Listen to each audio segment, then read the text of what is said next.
I'd just like to say good afternoon to ladies and gentlemen. It's nice to have you a part of today's proceedings from here in sunny Ayrshire. Before I start on to the main body of my presentation, I'd just like to make a few thanks. So obviously I'd like to thank the Nuffield Farming Scholarship Trust, so Poi, Mike, the full staff team, the Nuffield trustees, and also our fellow scholars that have been there to support us all throughout the journey. Oh, sorry.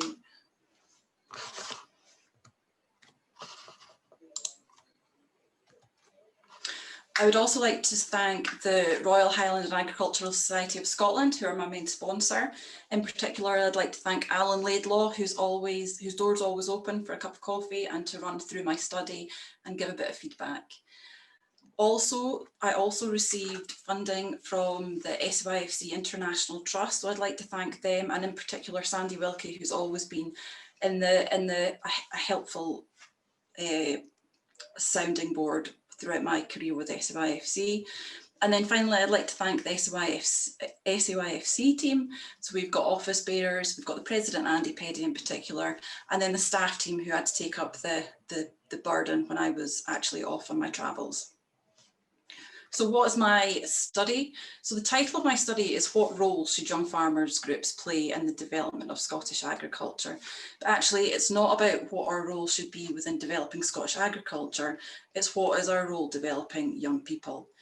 And how can we nurture and develop them to enable them to then have the confidence and skills to contribute to rural and agri issues and drive to drive the industry forward. Just stepping back a moment, so why have I applied to go on the Nuffield journey? Well, I've worked, as Ali said, I've worked with SYFC for most of my career, and I want to make sure that I am still the right person to be driving the association forward. And the SYFC we're both fit for purpose, myself and SYFC. Over the past 12 years, this is possibly the first time I've actually spoken public. I'm not sure if it's actually worse being virtual than it would be on the stage, but I would always send these 12 people. So these are my national chairmen throughout my 12 years. And in hindsight, how have I actually prepared them for their different roles? Some have had bigger challenges than others. On the bottom right-hand corner, we've got Gemma, who's our current national chairman, and nobody could have predicted the challenge that she faces with COVID. So where has my journey taken me? So I set out to look at some of the key rural youth organisations throughout the world. So we've got Young Farmers New Zealand, which was a fantastic opener to my trip, to my journey. I timed my trip with Young Farmer of the Year competition, which is just a phenomenal event and one that we hope to replicate eventually in Scotland.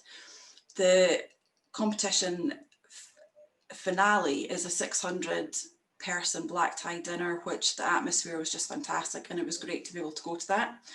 I went to see FFA, Future Farmers America, which compared to SYFC, FFA have got 760,000 members compared to our 3,500 members. So although there were some similarities, there were some major differences as well. 4-H Canada, in particular 4-H Ontario, which again, a smaller organisation, but fantastic to see a different age group to us, but good to see what they're doing with the younger members. And then Junior Farmers Ontario. So Junior Farmers and New Zealand Young Farmers are probably the two organisations that were most similar to the Young Farmers groups, both SYFC, the National Federation, Wales, YFC, Macra na Farm, and Ulster Young Farmers as well. So with all of the organisations, there were some similarities. We all benefit from having such a huge, strong and positive alumni behind us. We all have issues with the recruitment of volunteers and development of volunteers. There's issues with most groups as to how these young people then, how do they progress to the next organisation? For example, we have issues that not a lot of members then progress onto the NFUS. So it's a bit similar with all these different organisations as well. And then most importantly, we all have issues with funding, but we're charities, and yeah, that's just the name of the game. So what I'm going to talk about today, So basically, I like to talk about the learning journey. So what can we provide to members? What skills and tools can we give them when they leave young farmers in their mid-20s compared to when they started when they were 14 years of age? There's so many different elements to this that I just can't cover them all today. So there's things like the experiences we offer, the travel opportunities, the competitions. There's alumni relationships, which I've touched on already. There's information we should be disseminating, health and safety initiatives. We should be doing more collaboratively within the industry as a whole, safeguarding. All of these issues I could have touched on today, but I've chosen 3 to go forward with.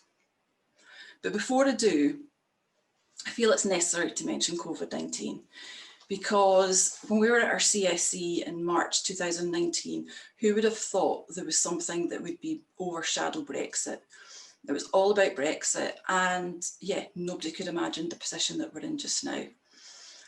SUIFC, as with other organisations such as Nuffield, the Royal Highland Agricultural Society, we're all struggling with membership, lack of events, funding, etc. It will have a major impact for us, not just this year, but going forward, and then possibly even into 2022. But it's also possibly a catalyst for change in some ways. So what I'm going to talk about today, so there's 3 key areas that we can develop within our organisation to hopefully make that learning journey smoother and easier for those driving the association forward. So we've got ambassadors. So back to the CSC in March 2019, both in London and Iowa, quite often in debate it came up as to who was representing who's representing the industry? How are we expressing ourselves to the consumer? So what can we do as an organisation with young people to help them become better ambassadors? Sorry, I should have flipped onto this. So traditionally, we're very well known for giving people speech-making skills, whether that's actually through speech-making competitions or whether it's giving a set of reasons if you're doing a stock judging competition. What we need to do now is actually expand on that and make sure that our members have the skills, the media skills, to actually represent themselves on social media platforms. We need them to become ambassadors for rural life overall, not just agri, rural life. What skills can we give them that they can then be responding in a positive way with good, positive messages about what British agriculture, Scottish agriculture is all about. Competitions. This week is actually the FFA's convention. So the convention is actually virtual this week, which is a bonus for me, so I can tune in hopefully tomorrow. But there's normally 70,000 young people attend the convention. And as part of that, they have competitions. And a couple of the competitions which I think we should be looking at picking up are around agri-comms and marketing. Within our organisation, a lot of the learning is via competitions. A lot of our members, it's all about the winning, but they learn through doing that and taking part. So ambassadors is one of the areas. Mentoring. So I should actually take this opportunity to thank Jim Baird, who is my Nuffield mentor. Mentoring is new to me, and I wish I'd actually done it at various different points in my career.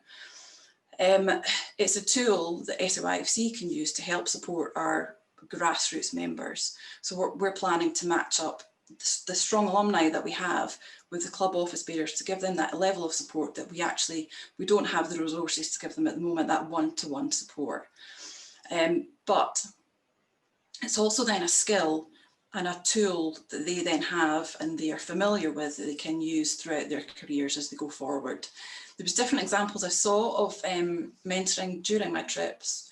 The Youth Unlimited group in Toronto, which are a Christian youth group, the Agricultural Women's Network in Ontario, and I was fortunate enough to meet Doug Avery in New Zealand as well, and he had a personal journey of mentoring a young boy in the local town, which was just phenomenal to hear about, and the benefits that both sides of the party get from it. So it's about connections and broadening networks, And it's about actually the mentor, not just the mentee, getting something back and being able to give something back to a group or individual. The final section I want to just talk about, which Vicky has already highlighted, is well-being. So well-being was high on everyone's agenda before COVID. Over the last couple of years, there's been a real focus in most organisations about well-being in some way, sorry. But as we go into a winter with lockdown, it's never been more important to actually look at how we can support young people as we go into these dark winter nights. Lockdown in March didn't hit us fully because we were going into those light nights. It was a good weather season. People were getting on with work, whereas now it's your dark winter nights.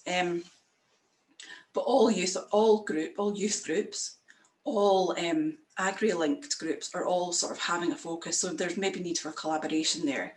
But a couple of highlights of my journey, where I was fortunate enough when I was in New Zealand that the Kellogg Leadership Programme, which is is connected to the Nuffield New Zealand group, they had some of their delegates presenting their projects, and well-being was always within a lot of the different topics that came up, no matter what actually the overall topic was. So it was great to hear more about Farm Strong and that effort to pull together full family well-being, not just thinking about the well-beings of individual, which was fantastic to hear. So we need to, SYFC, our base, people join for the social network, and we just need to make sure that over these winter months, we can somehow enable people to still meet, whether it is virtually, which is not ideal, but actually how can we keep the momentum going? How can we make those connections? How can we highlight to people that if they are struggling, then they can get in touch with us or other organisations. Working collaboratively with organisations like RSABI is the way forward. Finally, so recommendations. I really struggled with this. To be honest, I've not written my report yet, which I shouldn't confess, but I feel that it's such a high calibre of audience that we've got today that the only thing I can do is recommend that we need support. So that support of all young farmer groups throughout the UK. That's not just SYFC, it's your local club. And there's different ways that different people can support. And it can be individuals, it can be as easy as buying a raffle ticket, it can be volunteer to mentor. For organisations, how do you get involved with, sorry, I've totally forgot to do my slides. I'll come back to that. Yeah, how you can get involved. So if it's an organisation, is there funding available for it? Doesn't matter how much. Could you get young people involved with your organisation? Can you offer time or farm tours or something like that? And then for the young people, it is really just bear with us. We're doing all we can to support you and still take up all these different opportunities that you can. There is a few things that we've been able to do since my Nuffield journey finished. So we have set up a mentoring programme. We're doing a governance review at the moment.